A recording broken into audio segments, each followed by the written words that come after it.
Kurt Gödel lived from 1906 to 1978. Kurt Gödel was Einstein's closest confidant while they were both at the Institute for Advanced Study at Princeton. Einstein was so impressed by Gödel that he once remarked that he went to the Institute chiefly to walk home with Gödel. Einstein's admiration of Gödel was well placed. Gödel is now considered to be one of the most significant logicians in history, ranking alongside Aristotle. Kurt Gödel was also an adamant Christian, specifically a baptized Lutheran. Moreover, Gödel was convinced that there must be an afterlife by pure reasoning, a belief in the afterlife that he said was derived independently of any theology. In the following quote, Gödel compares his religion to Einstein's religion. Specifically, he said that Einstein's and Spinoza's abstract God was less than a person, whereas he said his God was quote-unquote more than a person because God can play the role of a person. Gödel is most well known for his two incompleteness theorems, which he published in 1931 when he was only 25 years old. With the shocking results of his two incompleteness theorems, Gödel has had an immense impact on scientific and philosophical thinking in the 20th century. This is because those theorems have proven that there is no ultimate set of axioms, no theory of everything in mathematics. Kurt Gödel had dropped a bomb on the foundation of mathematics. Gödel had proved that math could not play the role of God as infinite and autonomous. Goldman, in this article entitled "The God of the Mathematician," put the implications of Gödel's incompleteness theorems like this: we cannot construct an ontology that makes God dispensable. In the following paper, the authors propose that through application of Gödelian reasoning, there can be, at most, one being in the universe omniscient over all other beings. None of this should be all that surprising. Atheists simply have no coherent explanation for why the universe should be describable by math in the first place.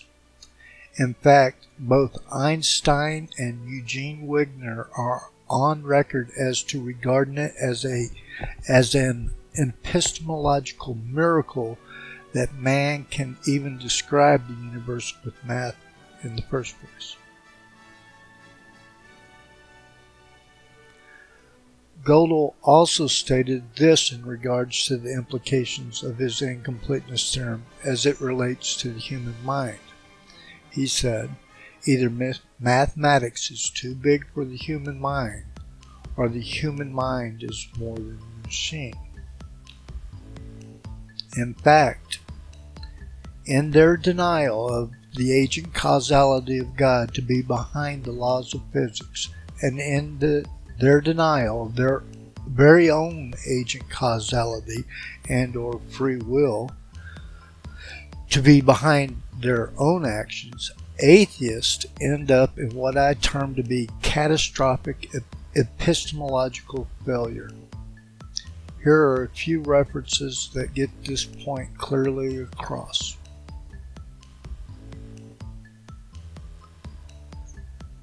Gödel's incompleteness theorem can be stated simply as such. Anything you can draw a circle around cannot explain itself without referring to something outside the circle. something you have to assume but cannot prove. Gödel himself held what can be termed the infinity of God to be outside the circle. Specifically, Gödel stated, "In materialism, all elements behave the same. It is mysterious to think of them as spread out and automatically united. For something to be whole, it has to have an additional object, say a soul or a mind." Stanley Jockey in Cosmos and Creator puts the situation for science from Gödel's Incompleteness like this. All mathematical models, all theories of elementary particles, including the theory of quarks and gluons, fall inherently short of being that theory which shows in virtue of its a priori truth that the world can only be what it is and nothing else.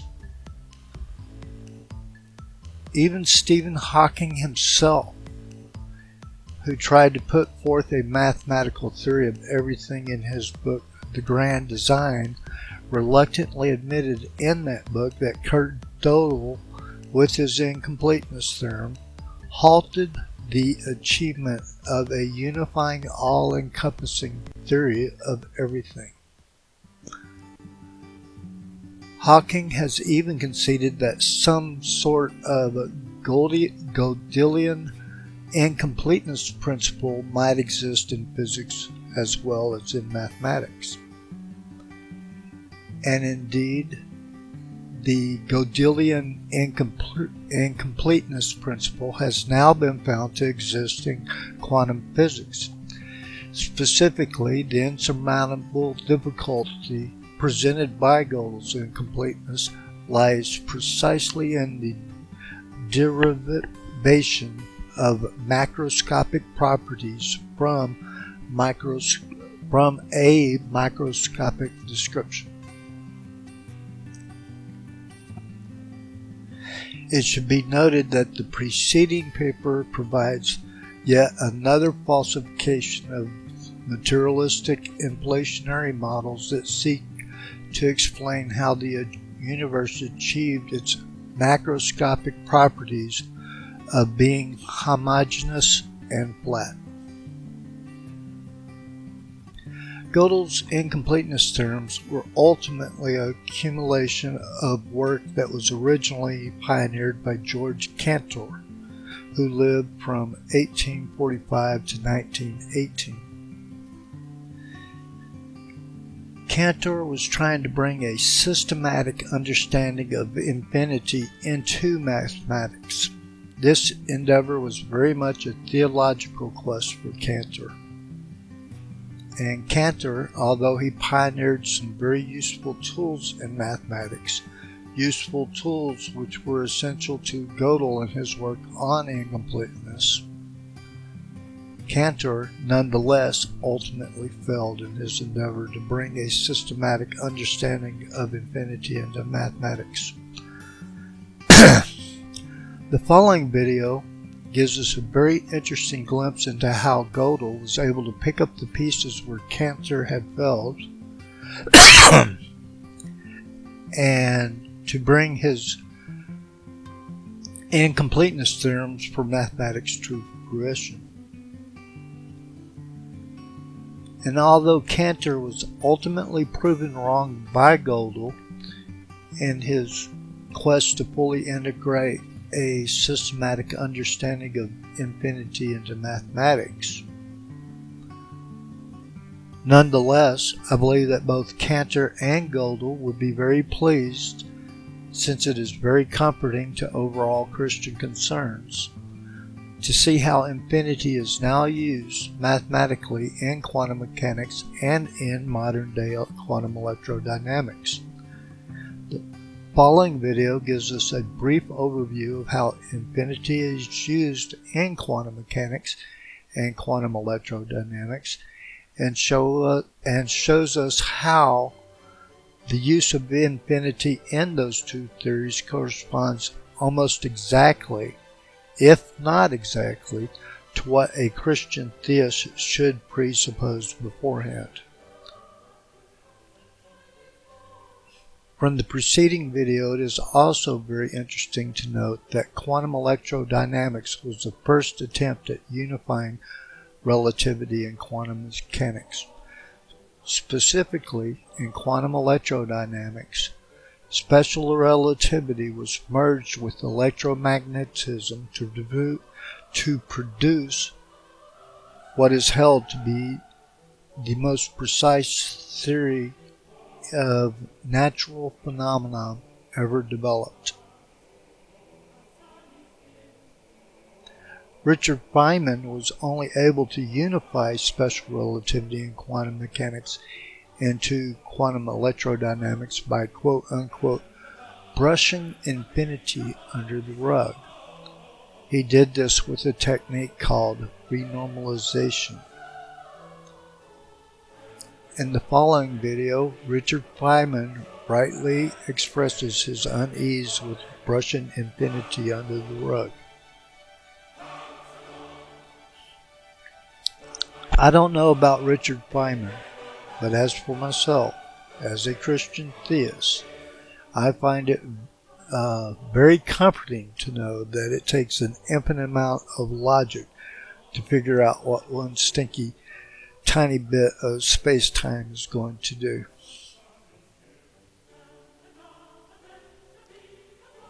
And whereas special relativity, by brushing infinity under the rug, has been successfully unified with quantum theory to produce quantum electrodynamics, no such mathematical sleight of hand exists for unifying general relativity with quantum mechanics. For instance, Peter Wout, W-O-I-T, calls string theory just a hunch aspiring to be a theory. In the following video, Roger Penrose states that M theory isn't even a theory. It's a collection of ideas, hopes, aspirations. And in the following article, Bruce Gordon states that the evidence for string theory and its extension M theory is non-existent, and the idea that conjoining them demonstrates that we live in a multiverse, a bubble universe with different laws and constants is a mathematical fantasy.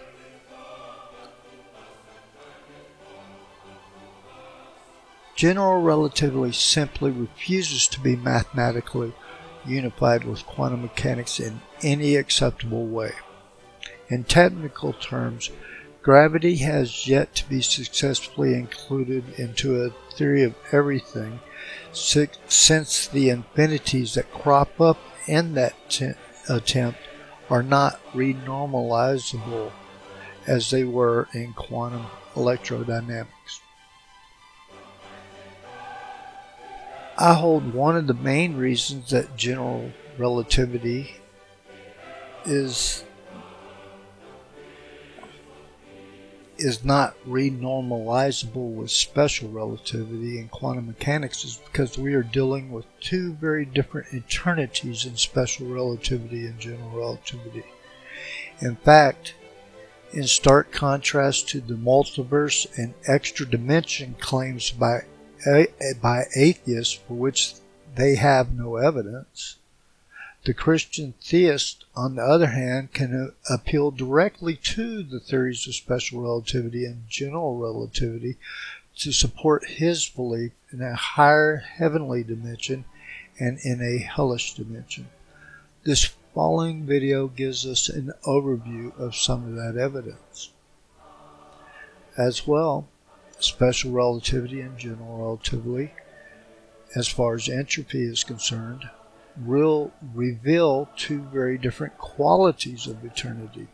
In particular, the black holes of general relativity are found to be timeless singularities of destruction and disorder as far as entropy is concerned, whereas conversely, special relativity is associated with the singularity of creation and order, specifically associated with the extreme 1 in 10 to the 10 to the 123rd thermodynamic order we see at the creation event of the Big Bang. In fact, black holes are found to be the largest contributor of the observable universe's entropy. Moreover, entropy is the primary reason why our material bodies grow old and die. The destructive power of black holes is illustrated rather dramatically in the following quote by Kip Thorne.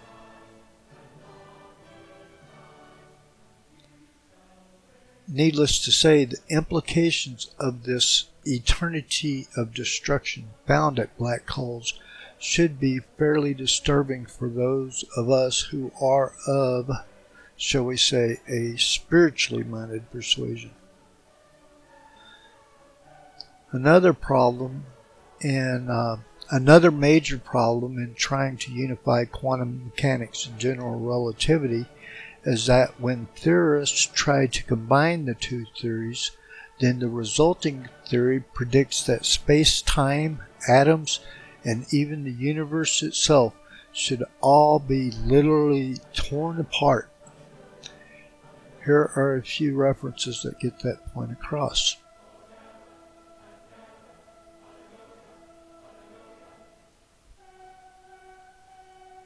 Since both quantum mechanics and general relativity are both tested to extreme levels of precision, and we can thus have a high level of confidence that both theories are true, and since Gödel's incompleteness theorem requires something to be quote-unquote outside the circle of mathematics, then it is safe to assume that something very powerful must be holding the universe together. For the Christian, this should not be all that surprising. Christianity predicts that Christ upholds the universe by the word of his power. The following article gives us a small glimpse into just how powerful Christ's word is. Some theoretical physicists have remarked that this failure to mathematically unify quantum mechanics and general relativity into a mathematical theory of everything is the collapse of physics as we know it. At the 4.5 minute mark of the following video, Monsieur Kaku, K-A-K-U, after going through some calculations with the equation of general relativity, showing how it breaks down at black holes, states that it means the collapse of everything we know about the physical universe. Then, in the same video, at the 7 minute mark, Kaku goes on to say, after going through some calculations trying to integrate quantum mechanics and gravity at a black hole, goes on to state, and when you do this integral, you get something which makes no sense whatsoever. An infinity. Total nonsense. In fact, you get an infinite sequence of infinities, infinitely worse than the divergence of Einstein's original theory. As the preceding video clearly illustrated, the main conflict of reconciling general relativity and quantum mechanics appears to arise from the inability of either theory to successfully deal with the zero-infinity conflicts that crops up between each theory. Yet, the unification into a theory of everything between what is in essence the infinite theistic world of quantum mechanics and the finite materialistic world of the space-time of general relativity seems to be directly related to what Jesus apparently joined together with his resurrection. That is to say, it looks to be directly related to the unification of infinite God with finite man. Dr. William Dembski, in this following comment, although he was not addressing the zero-infinity conflict between general relativity and quantum mechanics, offers this insight into what the unification of infinite God and finite man might look like mathematically. Of personal note, I held it to be fairly obvious that growing large without measure is a lesser quality infinity than a fraction in which the denominator goes to zero. In regards to growing large without measure, here are a few references that find that scenario problematic. Simply put, the reason why growing large without measure is a lesser quality infinity than a fraction in which the denominator goes to zero is because anything that begins to grow large without measure must necessarily have some sort of beginning in time and must also necessarily have some pre-existent space to grow into, whereas, on the other hand, to form a fraction in which the denominator goes to zero is to force a finite object into a type of infinity that can have no discernible beginning in space or time. That is to say, since zero represents the absence of everything, including the absence of space and time themselves, then to form a fraction in which the denominator goes to zero is to force a finite object into a true infinity that is beyond space and time. In more technical terms, I view growing large without measure to be a potential infinite, and I view a fraction in which the denominator goes to zero to be an actual infinite. Moreover, if we rightly let the agent causality of God back into the picture of modern physics, as the Christian founders of modern science originally envisioned, among them Newton, Maxwell, Faraday, and Max Planck, to name a few, then an empirically backed reconciliation between quantum mechanics and general relativity, in other words, a theory of everything, readily pops out for us in Christ's resurrection from the dead. Specifically, the fact that Jesus Christ dealt with both general relativity and quantum mechanics in his resurrection from the dead is made evident by the Shroud of Turin. The Shroud of Turin is simply one truly amazing piece of cloth. These following videos reveal that in just a little bit. When scrutinizing some of the many fascinating details of the Shroud of Turin, and as is revealed in these following pictures in this video, we find that there is no flattening of the backside of Christ's body, as would be expected if the image on the shroud were formed when Jesus Christ was laying flat on a stone in the tomb. In the following video, Isabel Pixit states, "The muscles of the body are absolutely not crushed against the stone of the tomb. They are perfect. This means the body was hovering between the two sides of the shroud." What does that mean? It means there is absolutely no gravity. The following article states that the bottom part of the cloth containing the dorsal image would have borne all the weight of the main supine body. Yet, the dorsal image is not encoded with a greater amount of intensity than the frontal image. In the following article, Chuck Missler states that you can read the science of the shroud, such as total lack of gravity, lack of entropy, without gravitational collapse, no time, no space. It conforms to no known laws of physics. The phenomena of the image brings us to a true event horizon, a moment when all the laws of physics change drastically. Moreover, besides gravity being dealt with, the Shroud also gives us evidence that quantum mechanics was dealt with.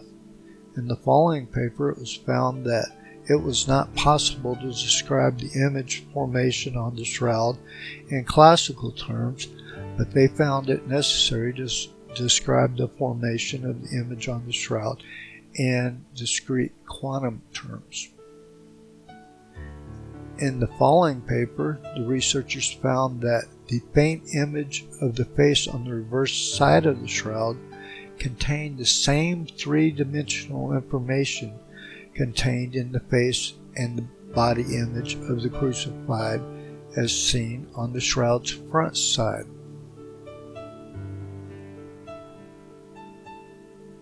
Moreover, the following article found that it would take 34 trillion watts of what is termed VUV directional radiation to form the image on the Shroud. And lasers are indeed a quantum process. That it is possible for the human body to emit such a discrete quantum light is revealed by the following papers and video. And here is a picture of a human emitting biophotons. And here are a few more references. In fact, besides the human body constantly emitting biophotons, are suspected to play a far more important and pervasive role in the details of molecular biology than many biology have thus far realized. To go even further in establishing that the resurrection of Christ was indeed a universal and cosmic event, in the four-dimensional space-time of general relativity, we find that each three-dimensional point in the universe is central to the expansion of the universe. And since any three-dimensional point can be considered central in the four-dimensional space-time of general relativity, then it is left completely open to whomever is making a model of the universe to decide for themselves what is to be considered central in the universe. Be it the sun, or the earth, or be it any individual on the face of earth, that whomever is making the model of the universe wants to consider to be central in his model of the universe. In fact, in Einstein's formulation of both special and general relativity, a hypothetical observer is given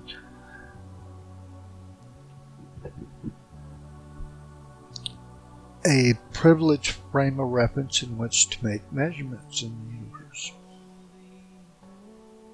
On the other hand, in quantum mechanics, it is the measurement itself that gives each observer a privileged frame of reference in the universe.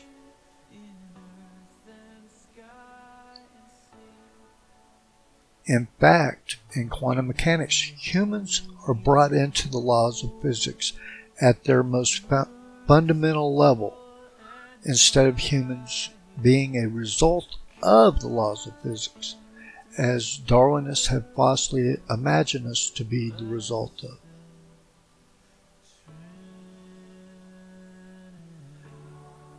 Here are a few more videos that get this centrality in the universe point across.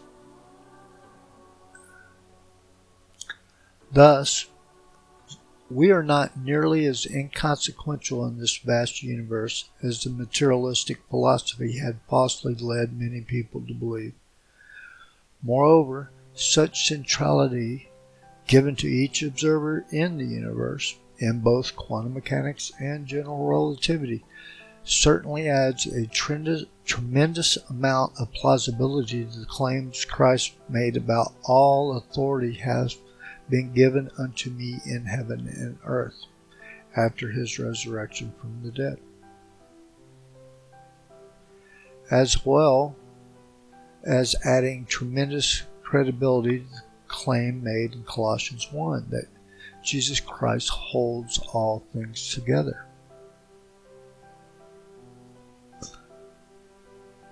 Well, that's the end of the video, and I'll remind viewers that all papers and videos that are referenced in this video can be accessed in the link provided in the video description.